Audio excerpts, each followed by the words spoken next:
Hello and welcome to Your Art Sucks, a podcast that aims to destroy mediocrity in all forms of art.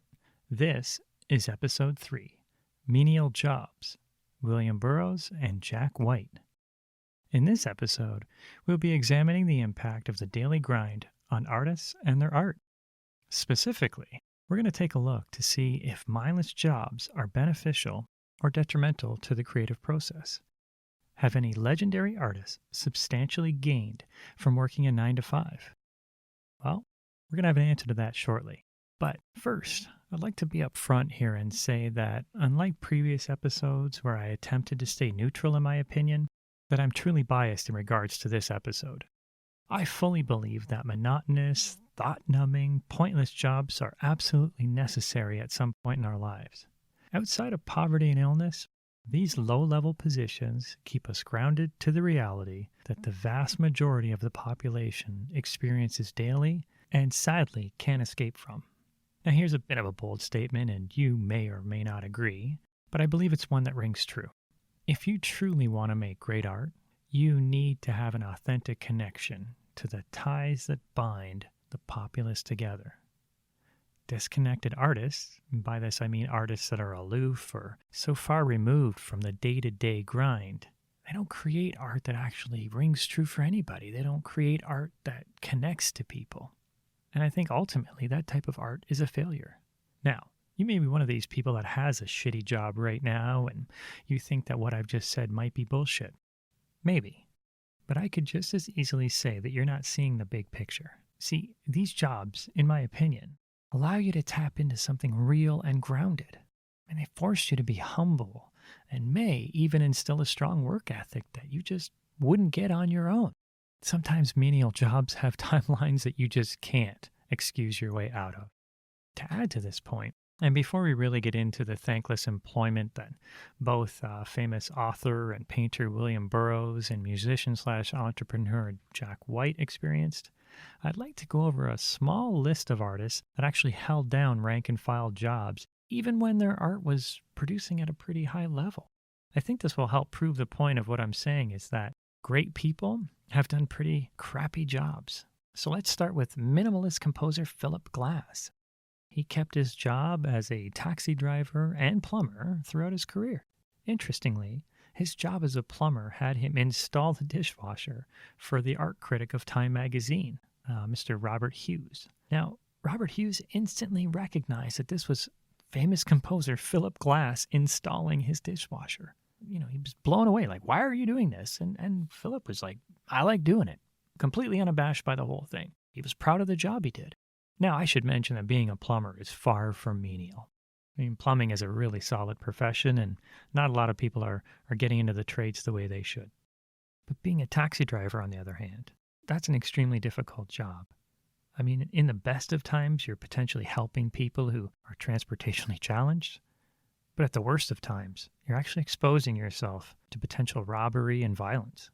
I've known people that have taken this job, and they've got some horror stories to tell. But let's move on. We have Pulitzer Prize-winning poet Wallace Stevens. He was an insurance agent for Hartford, if you guys can remember Hartford. And I can say this, I used to work in a similar capacity many moons ago, and it was a soul-sucking job. I mean, trying to hawk insurance to people is, you might as well be a door-to-door vacuum salesman. It's just ridiculous. It's a very hard job. Celebrated sculptor Richard Serra, he helped create and run a company called Low Rent Movers. What's awesome about this? It's who he employed. And funny enough, he actually employed Philip Glass. I don't know how many menial jobs this guy had, but he's up to 3 that we know of, which is just crazy. He also employed painter Chuck Close and monologuist Spalding Gray. So imagine that. You call a company to help move your furniture, and you get a sculptor, a painter, a composer, and a monologuist showing up all at the same time. Now, this is just a small list of people. I could go on and on. I could talk about how Kafka was heavily influenced by his time working in an office to write his books. But I think we get the point. I think we see that if you're currently a working stiff, you're far from alone. In fact, you're in some pretty elite company. I know you don't feel that right now, but I just want you to remember that the next time a customer tears a strip out of you for screwing up their order, that other guys have done this, and other guys actually didn't mind it.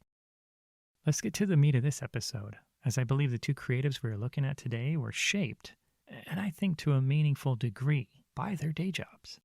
Now, I have absolutely no doubt that either one of these gentlemen would have been successful without the daily grind, but I do think that they were shaped by it.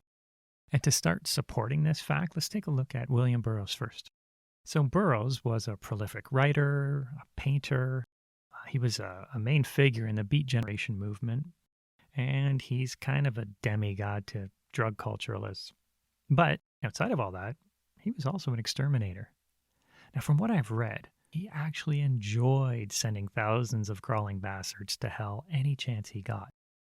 The real reason why he didn't mind donning the ill-fitting uniform and lugging the toxic waste around was that secretly he was deathly afraid of centipedes. This is not just a one-time thing. I mean, throughout his life, he had this reoccurring nightmare that centipedes were coming after him. In his own words, he says he would wake up screaming and kicking off the blankets. This is something that tormented him his entire life. For Burroughs, the idea that there was a job that he could systematically dispose of these vile creatures, it must have empowered him. Anybody that lives with any kind of phobia knows that if there's some kind of control mechanism that you can gain over it, it frees you. And I'm sure for him, being able to lay waste to your greatest fear, I mean, if only for a portion of your day, it would have freed him to some degree. It would have allowed him to at least feel that he can discuss it or can review it or talk about it with somebody. So what did he do? He wrote about it, and that's how it impacted his process. Now, we all desire to control our fears, and Burroughs was trying to come to grips with his nightmare, and this job allowed him to come face to face with his fear and get the better of it. To what degree this allowed him to function with less anxiety, I can't say for certain, but I can say that many of his works have detailed descriptions of centipedes and his revulsion to them, and they all come from a point of view that I doubt he would have been able to vocalize had he not had that control over his fear. I mean, I know somebody who's deathly afraid of spiders. You can't even talk or say the word spider to this person, and they actually melt down. Now, could that person turn around and then write a story about a spider? Absolutely not. Wouldn't happen.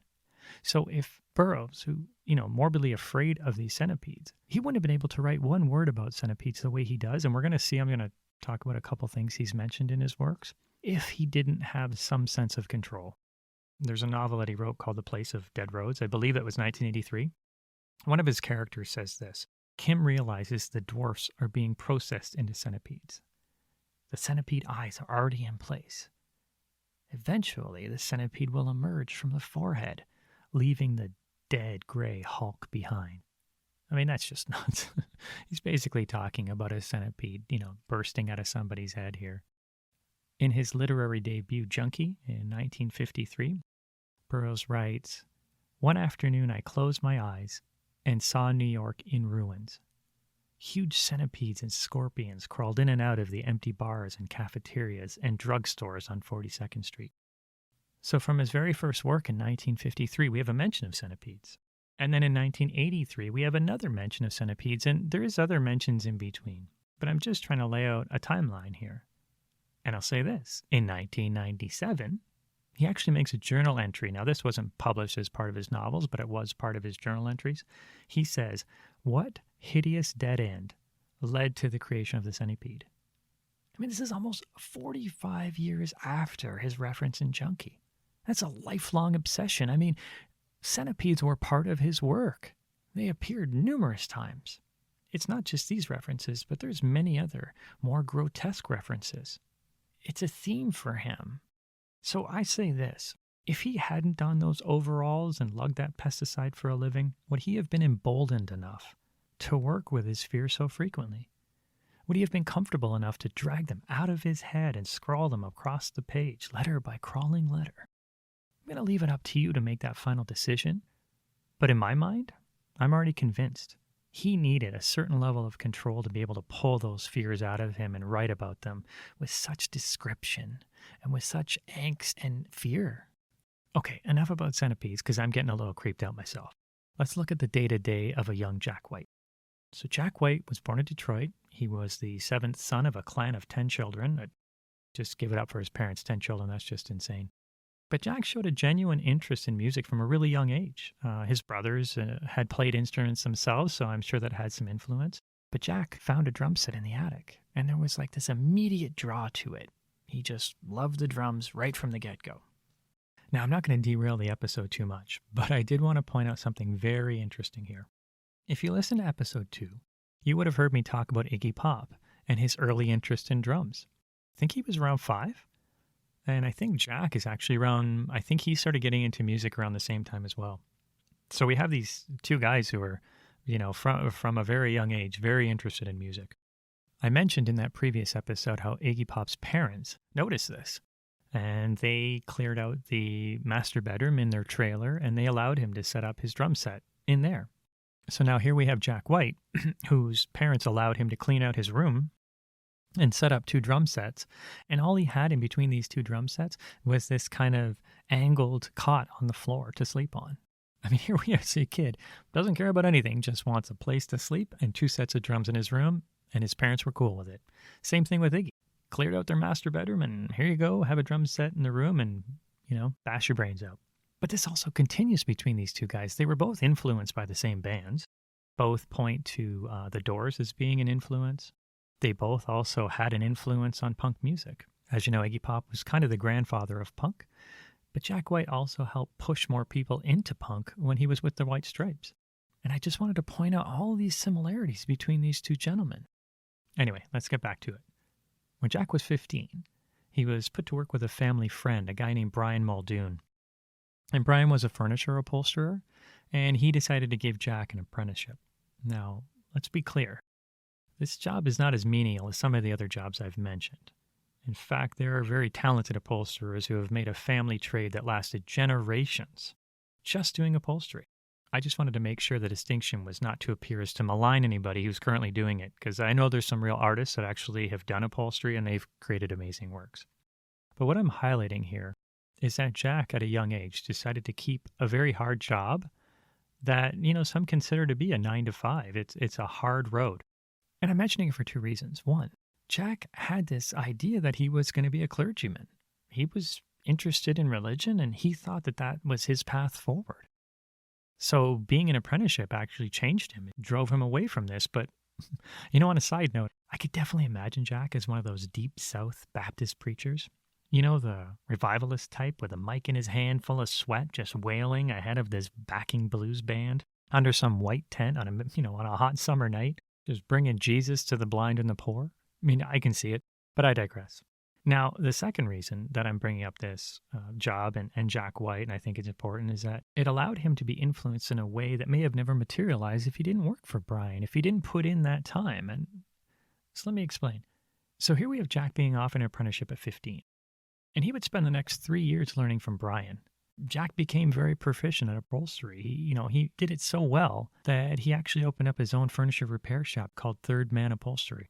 But the bigger point is this. Brian, in their off hours, would introduce Jack to all these different types of music, and punk was one of them. Punk was the main influence that Brian had. He was a big fan of the music. And the greatest part is Brian just didn't play records for Jack. He actually set up jam sessions with Jack in the shop. So they'd be done work for the day. Brian would jump on the drums. So it actually pushed Jack to pick up the guitar. And the sessions were so successful that they actually decided to put out an album for themselves. They called it the Makers of High Grade Suites. And wouldn't you know it, they decided to name themselves, yes, the Upholsterers. But legend has it that they only produced a certain number of these albums. And they actually hid some of these albums in the batting of the furniture that they repaired. So I'm going to say this. These things are extremely hard to find. If you live in Detroit and have vintage furniture, please feel free to stop listening right now. Rip up that furniture, rip the batting right out of it, and see if there's an album in there. If there is, please let me know. I'll give you my address. You can send it to me. But the furniture repair's on you. As Jack continued down his musical path, he'd create music that was a perfect meld of blues and punk. If anybody listens to the White Stripes or the Raconteurs, or even Jack on his own, you can see that mix of frenzied energy from punk rock, but the underlying blues riffs are there. And they're present in all his work. When he was with the White Stripes, his music was just full of raw energy. But it wasn't like this one-note kind of thing that you would see with early punk bands. There was real thought, there was real progression in this music. His influence were deeply embedded in his musicality, and his talent absolutely undeniable. Now, the trajectory of his career was altered that day he took that apprenticeship. If he didn't take it, I believe we would still have Jack and his music stylings. I just think they would have been different. Now, he may have come across punk music. I just don't know if it would have had the same influence on him that it did when Brian was introducing him to it and shaping him to it and playing it. They'd work a hard day at work and then they jam out to it. So the other aspect to working with Brian is that, would Jack have created Third Man Upholstery? And you're saying, well, why is that relevant? Well, down the road, Jack actually created another company called Third Man Records, and they've been very successful at it. So we see these tie-ins. It wasn't just the apprenticeship. It was learning how to run a business. It was learning punk music. It was jamming out. It was creating albums. All of these things helped shape Jack. But before I start to wrap up, I did also want to point something amazing I just recently experienced in regards to Jack White, and it has a direct connection to the episode. So I was watching PBS a while back. I came across this show called The American Epic Sessions. Now, I don't know if anybody else has caught it, but I urge you to try to find this online. I was going to put a link in the show notes to it, but PBS site isn't showing it anymore. Look online, try to find this because it's amazing to watch. Whether or not you're a music fan, I wasn't necessarily a fan of all the music that was shown throughout this episode, but the process blew me away. Basically, what this show was about was that Jack White and T-Bone Burnett, they had a recording session with cross-section of legendary artists. The amazing part about this session was they were recording these songs in a former recording studio. This place used to be really successful. It was closed down. It was vacant. But they were using equipment from the time period, so from the 20s. Everything was antiquated. Single condenser mic in the middle of the room. They had vacuum tube amps. I think if you ask anybody, they'll still say are some of the best sounding amps ever. And they had this one-of-a-kind recording device. It was a weight-driven machine that transferred the sound through the mic to the amps right onto a wax disc. And this was a one-shot deal. You get it raw, you've ruined the disc, and you got to start over. It's analog with real consequence. A couple things happened. First, the show actually inspired me. It had consequence, like I said, and that allowed me to think, what do we do today as artists where we create with consequence? Do we do things that we don't correct? Everybody from writers, actors, we all have these redos. But what if you weren't allowed a redo? What would happen to your art? What if you said to yourself, today, I am going to draw something and I'm not going to correct myself. I'm not going to erase anything. I'm just going to draw it and I'm going to allow it to be what it is. Or what about if you wrote a scene from beginning to end and you didn't stop yourself and you didn't correct yourself? What would happen? What would be the end result of that? So I'm going to do a future episode where I'm going to try to see if I can pull examples where artists have done one-shot deals. So look for that in the future. I think it's going to be interesting. But in the meantime, what I would ask that you do is that you look at your art right now and you see if there's opportunities for you to do these one-shot deals, to allow yourself to do it raw. No retakes. Whatever it is, just do it. I'd be interested in seeing how you change as an artist when it comes to consequence. Anyway, let's get back to this. So here's the point where I'm getting at with these American Epic Sessions. There's a scene. There was a strap that was holding the weight onto the recording device, and Jack notices that the strap splits. This strap is holding the weight. It's absolutely essential for the machine to function. If the weight isn't pulling on the gears of the machine, it doesn't work. Sessions are done. Now, you can't just walk out to Best Buy or call up Amazon or email Amazon and say, I want to order one of these. It doesn't exist that way. Show's over. Not so fast. Here you get Jack White. Without pause, takes the strap, cameras follow him as he leaves, he jumps in his car, and then he drives around the neighborhood. And he finds his shop, and it looks pretty sketchy. It's basically a mom-and-pop collection of small buildings that look like they're slapped together. It barely looks like it's staying afloat, but here it is. Here's Jack. Strides through the doors, has a quick chat with the owners, and then he goes into the back room, sits himself down behind this commercial-grade sewing machine, and he goes at it. He fixes this strap, and you get to see his nimble fingers just dance around the machine as if it was the fretboard on his guitar. It's like he's been working there for years. A couple minutes later, the strap is fixed, and sessions are saved. So I was stunned. Here's a guy who I'm sure hasn't done upholstery for years, but he fixes his strap in 2 seconds. And that's what blew my mind, is that this job that he did when he was 15 years old was of use to him that day. I'm sure there was other days where it was very useful as well. So you have to ask yourself, how many artists have done things in menial jobs that are useful to them years and years later? And that's why I said earlier, is that you may think your menial job that you're stuck in right now is absolutely shitty and gives you no benefit. That's where I call bullshit on, because you don't know the benefit it's going to have. Now, normally I would ramble on about my interpretation of the episode and trying my best to stay neutral. I always want you to come to your own conclusion. But as I stated earlier, I'm 100% behind the idea that each one of us needs to have experienced a workaday life at some point. There's no question in my mind.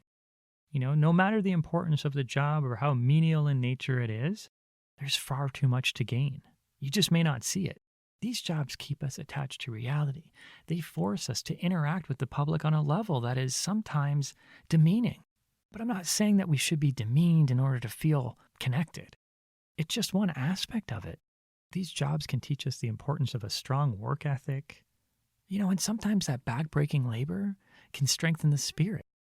And the other thing it can do is it can allow your mind to be freed. Because I found that if you're doing hard work, like digging a hole, I've done that before. I used to dig trenches. Your mind's freed up to think. I had ideas come to me while I was digging those trenches that would have never come to me any other way, because my mind was freed. It was only focused on this one task, and the task was pretty simple. So, as I said before, huge fan of these jobs, these type of low-end jobs. And it's funny, I put in a lot of years in the restaurant service industry. I met some great people. And the one conclusion we all came to was that, there's countries that have mandatory military service. We all came to the same conclusion that we should have 2 years mandatory restaurant service. So everybody from every walk of life should have to be a waiter, a waitress, a dish pig, a dishwasher. They should have to do something in the restaurant industry. Because I think if they did, we'd have a better society. I think we'd have people that really understand what it's like to be a servant to somebody. If you're currently doing a job like that, you fully know what I'm getting at.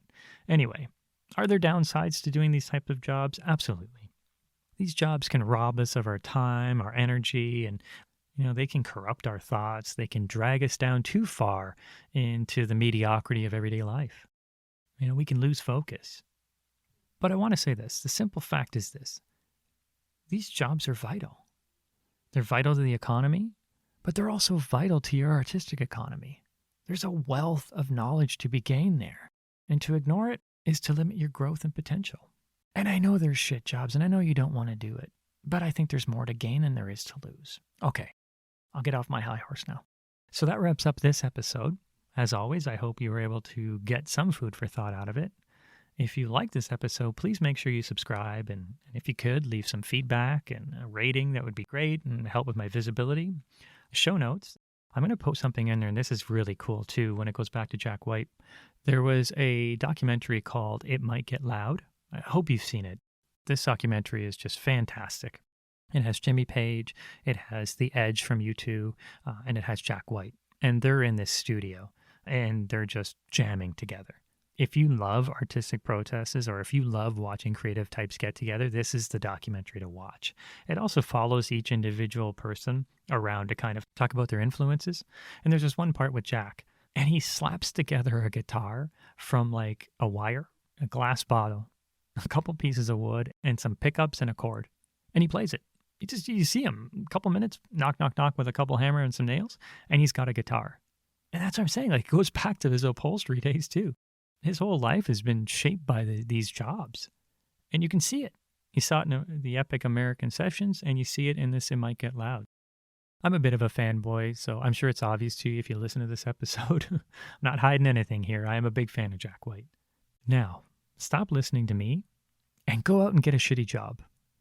Just joking. Go out and make great art.